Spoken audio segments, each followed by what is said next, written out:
Best story of the night right here. A Michigan couple getting the shock of their lives when they got an alert from their security camera in the driveway. It was kind of like really unusual. I've never ever seen anything like it. I was like, wow.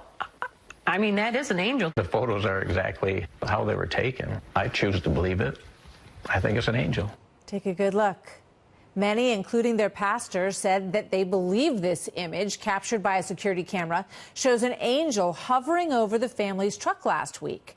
So could it be? And in the next picture, I think we have it, it sort of looks like it has moved to a different part over the truck. So joining me now is an expert, Pastor Don Piper, who has written about his own experience. He was in a terrible car accident, and he says he died and went to heaven and came back. He is the author of People I Met at the Gates of Heaven. Pastor Piper, good to see you tonight. I'm pretty sure that you believe these folks when they say that that's an angel, right? I do. I think we're around them all the time. The Bible says in Hebrews that we should treat strangers with absolute courtesy because we never know if they are an angel.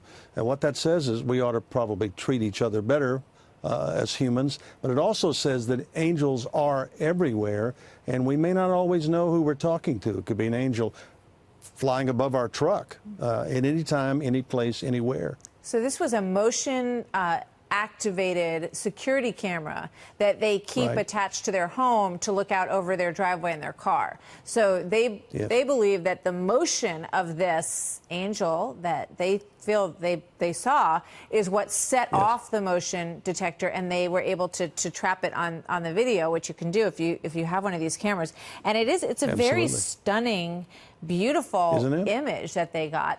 But tell me a little bit about your experience, Pastor Piper, because you were in a car crash, and you say that you were transported instantly to the gates of heaven. Tell me about that. Exactly. One of the things that happens at the moment of death, and I was killed in a head-on collision with an 18-wheeler trailer truck, is that we are absent from this body and present with the Lord. If we're prepared to go, I wasn't planning to die that day, but I was ready.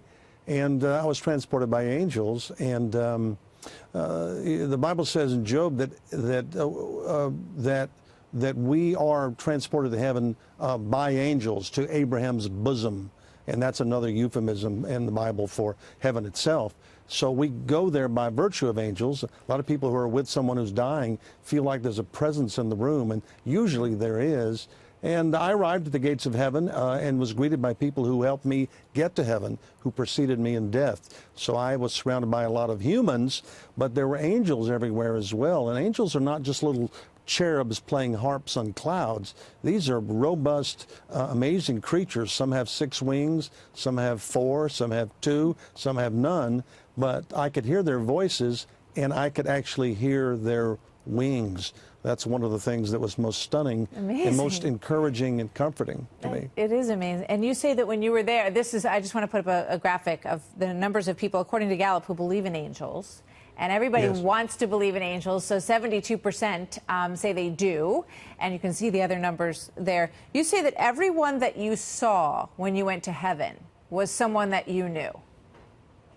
They were. I think the people that I did not know in this life were inside. They did not come out to greet me. I think the ones I greeted at the gates of heaven were the people who helped me get there, which, of course, when I came back, that motivated me all the more to try to get people into heaven, because I know those people helped me get there. And the question ultimately is, who are you going to greet? Who are we going to greet when we go there? I think it's going to be the people we helped get there.